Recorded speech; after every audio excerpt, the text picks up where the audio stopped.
କ୍ଷେତ୍ର ଶଙ୍ଖ କ୍ଷେତ୍ର ପୁରୀ ବଙ୍ଗୋପସାଗର କୂଳରେ ଅବସ୍ଥିତ ବିଶ୍ୱବନ୍ଦ୍ୟ ଜଗନ୍ନାଥଙ୍କର ପବିତ୍ର କ୍ଷେତ୍ରରେ ଏହି ପବିତ୍ର ପ୍ରଭାତରୁ ବଢ଼ିଆ ଶୁଭେଚ୍ଛା ରହୁଛି। ସମସ୍ତଙ୍କ ପାଇଁ ଶୁଭେଚ୍ଛା ରହୁଛି। ଗୋଟିଏ କଥା ମନେ ରଖନ୍ତୁ, ଆମେ ବେଳେବେଳେ ଗ୍ରହ ଚକ୍ର କଥା ଶୁଣିଲେ ଆମ ଛାତି ଥରି ଉଠେ। ଜ୍ୟୋତିଷ ଶାସ୍ତ୍ରରେ ବିଭିନ୍ନ ପ୍ରକାରର ମହାଦଶା, ଅନ୍ତର, ପ୍ରତ୍ୟନ୍ତର ଏସବୁ କଥା ଯେତେବେଳେ ଜ୍ୟୋତିଷ ମାନେ କୁହନ୍ତି, ସେ କଥା ଆମକୁ ଟିକେ ଛାନିଆ ଲାଗେ। କିନ୍ତୁ ଆମେ ସିନା ଜ୍ୟୋତିଷ ଶାସ୍ତ୍ରକୁ ଏତେ ଭଲ ପାଉ, ଯେଉଁମାନେ ଜମା ଜ୍ୟୋତିଷ ବିଷୟରେ କିଛି ଜାଣିନାହାନ୍ତି ସେମାନେ କାହିଁକି ଏଭଳି ଭୟଭୀତ ହେବେ? ଥରେ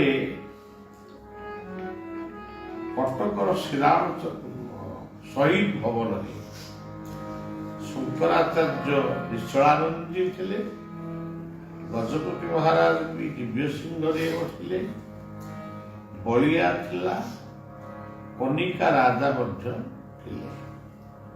ଗୋଟେ ଜ୍ୟୋତିର୍ବିଦ ମାନଙ୍କର ସମ୍ମେଳନ ହେଉଥିଲା। ଗୋଟେ ସୁନ୍ଦର ପରିବେଶ ଥିଲା। ସମସ୍ତେ ଭିନ୍ନ ଭିନ୍ନ ଢଙ୍ଗରେ ବହୁତ କଥା କହିଲେ। ଜ୍ୟୋତିଷ ମାନଙ୍କୁ ସମ୍ବର୍ଦ୍ଧିତ କରାଗଲା। ସେଇ ସଭାରେ ବଳିଆ ଗୋଟିଏ କଥା କହିଥିଲା, ଆମର ଯେତେ ଦଶା ମହାଦଶା ଅଛି ତା ଭିତରେ ରାହୁ ମହାଦଶା, କେତୁ ମହାଦଶା, ଶନି ସପ୍ତା, ମଙ୍ଗଳ ମହାଦଶା, ଏଇଗୁଡ଼ିକୁ ଆମେ ବେଶୀ ଭୟ କରୁ।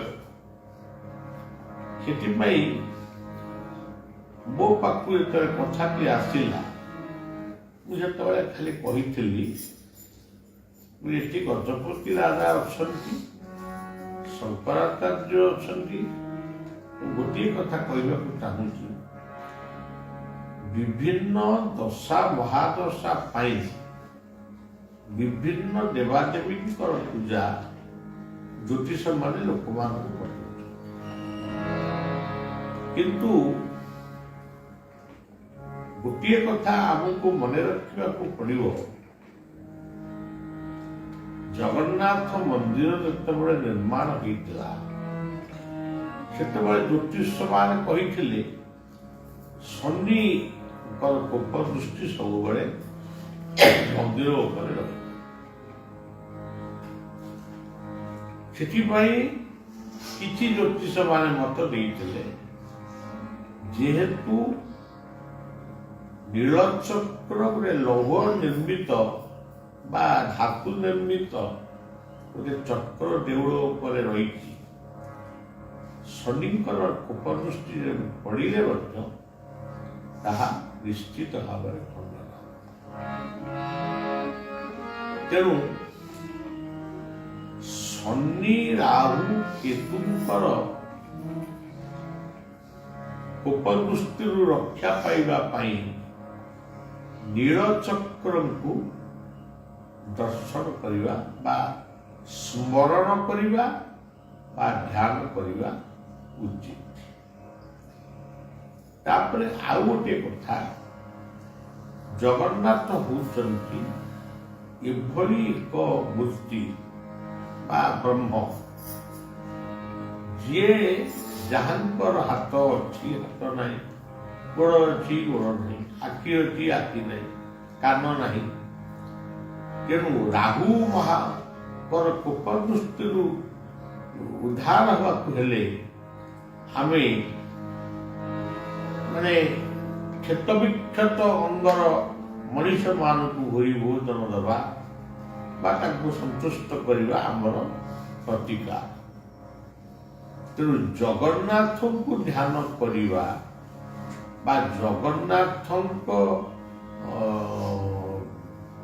ଉଦ୍ଦେଶ୍ୟରେ ନୈବେଦ୍ୟ ଅର୍ପଣ କରିବା ଇଏ ହେଉଛି ସମସ୍ତ ଗ୍ରହମାନଙ୍କର ଉପଦୃଷ୍ଟିରୁ ରକ୍ଷା ପାଇବା।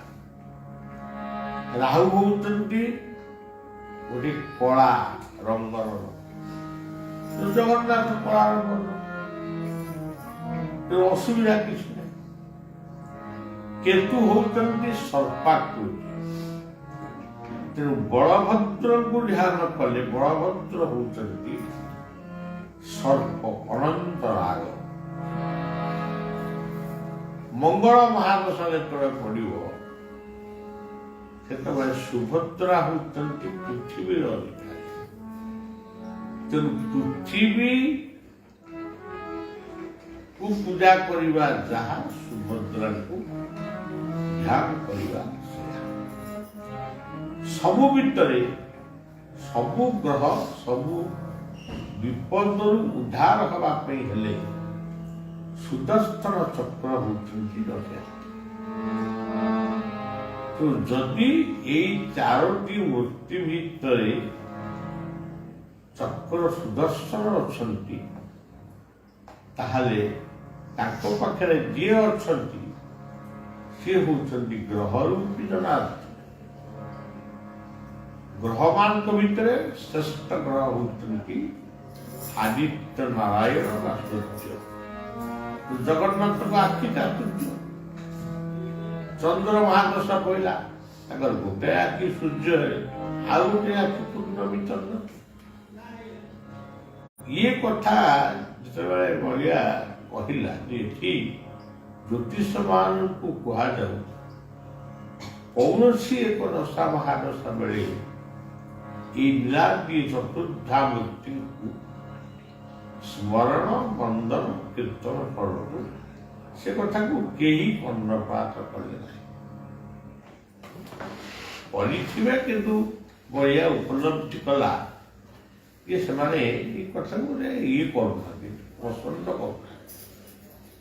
କିନ୍ତୁ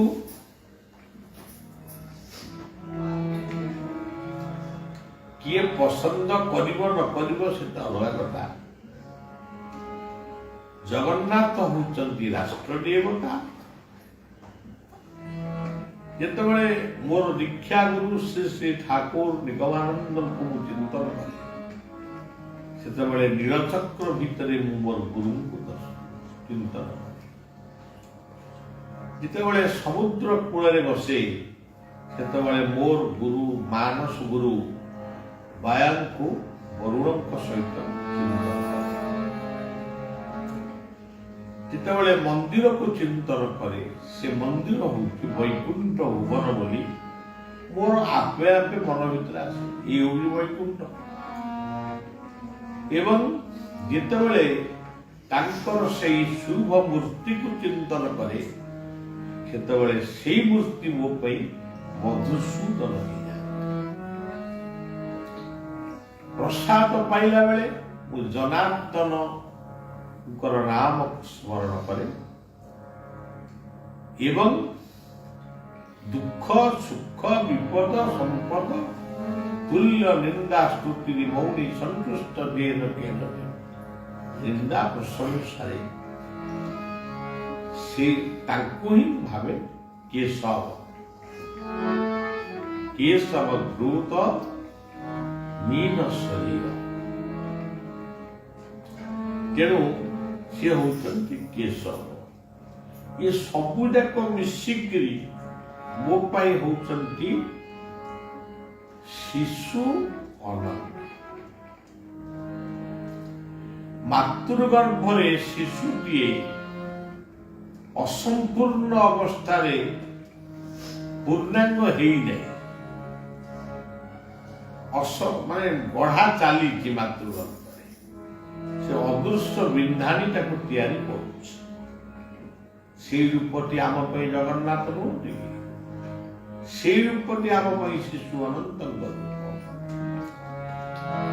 ଆପଣମାନେ ଏତିକି ଜାଣନ୍ତୁ, ମନେ ରଖନ୍ତୁ, ଗୋଟିଏ ନବକଳେବର, ସେ କୋଉ ମସିହା ନବକଳେବର ବରାବର ନାହିଁ।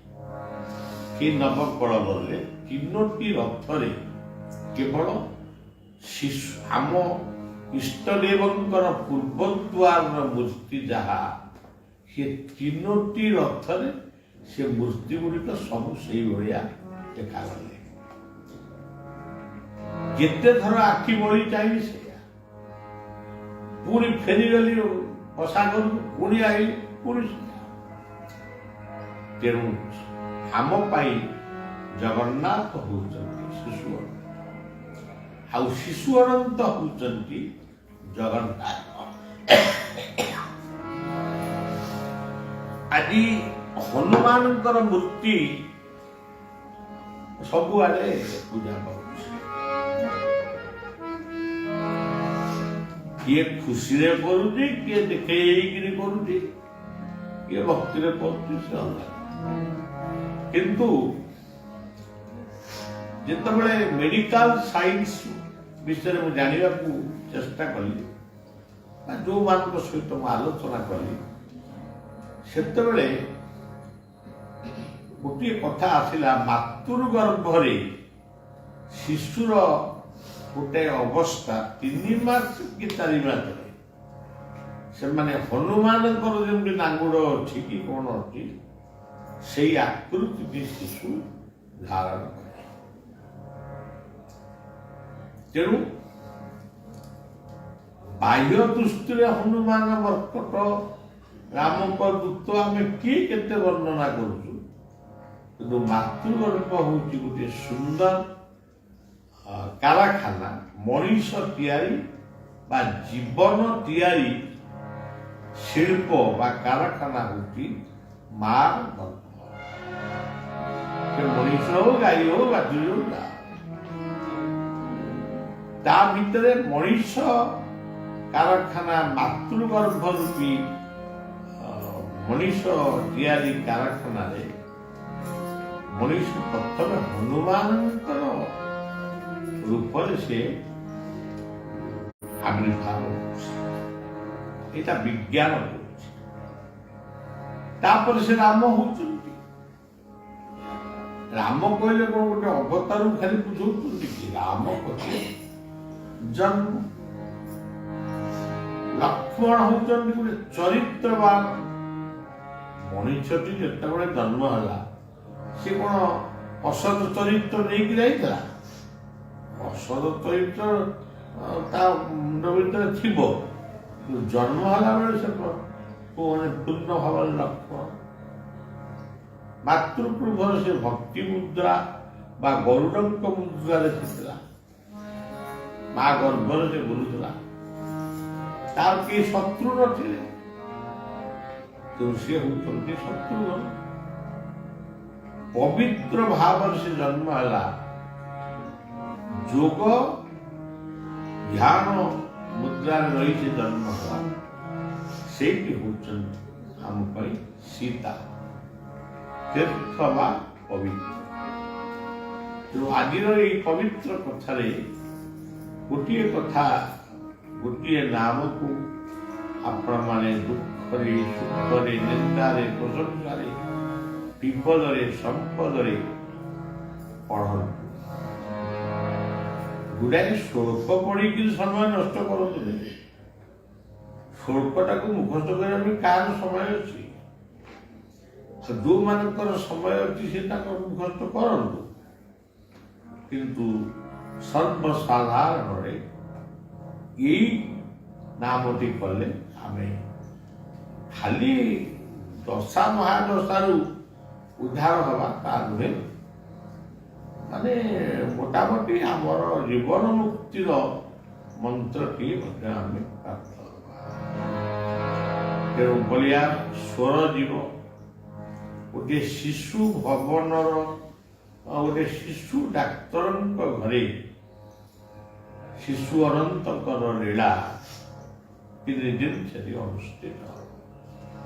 ଆଜି ବିଶ୍ରାମ ନେବି, 2ଟି ଦିନ ପ୍ରଭୁଙ୍କର କଥା ଟିକେ ଲୋକମାନଙ୍କୁ କହିବି, ତାପରେ କଲିକତା ଅଭିମୁଖେ ଯାତ୍ରା କରିବି। ତେଣୁ ସଜ୍ଜନ, ଏଠି ଆମେ ଯିବା ପାଇଁ ସଜବାଜ ହଉଛୁ, ସେଠି ସେମାନେ ଅତି ସଜବାଜ ହଉଛନ୍ତି ବା ହଉଥିବେ କେତେବେଳେ ବଢିଆ ଅଛି। ଏଇ ହଉଛି କଥା। ଗୋଟାଏ ଜାଗାରେ ମିଳନ, ଆଉ ଗୋଟେ ବିରହ ବିଚ୍ଛେଦ, ଆଉ ଗୋଟେ ଜାଗାରେ ମିଳନ। ଏଇ ତ ସଂସାରର ଲୀଳା। ଆଶ୍ରମରେ ଜଣେ ମୋର ପବିତ୍ର ସେବକ ଗୁରୁଚରଣ ବୋଲି ଜଣେ ସେବକ ଥିଲେ। ଜୀବନର ଶେଷ ପର୍ଯ୍ୟାୟରେ କିଛି ବର୍ଷ ଧରି ସେ ଟିକେ ବାଟ ଭୁଳି ଯାଇଥିଲେ। ତାଙ୍କ ଭିତରେ ଗୋଟେ ପାଗଳାମି ଦେଖାଯାଇଥିଲା। ଯାହା ହଉ ପୁଣି ସେ ବାଟକୁ ଫେରି ଆସିଲେ। ଆସନ୍ତା କାଲି ସକାଳ 6 ଘଟିକାରେ ଗତକାଲି ସେ ବିଦାୟ ନେଲେ। ତେଣୁ ସେ ଦୁଃଖଟି ମୋ ମନ ଭିତରେ ରହିଛି। ତାଙ୍କର ପବିତ୍ର ଆତ୍ମାର ସ୍ମରଣ କରି ବଢ଼ିଆ ପୁଣି ସ୍ୱର ଅଭିମୁଖେ ଯାତ୍ରା। ସେଇ ଧୁନଟି କ'ଣ?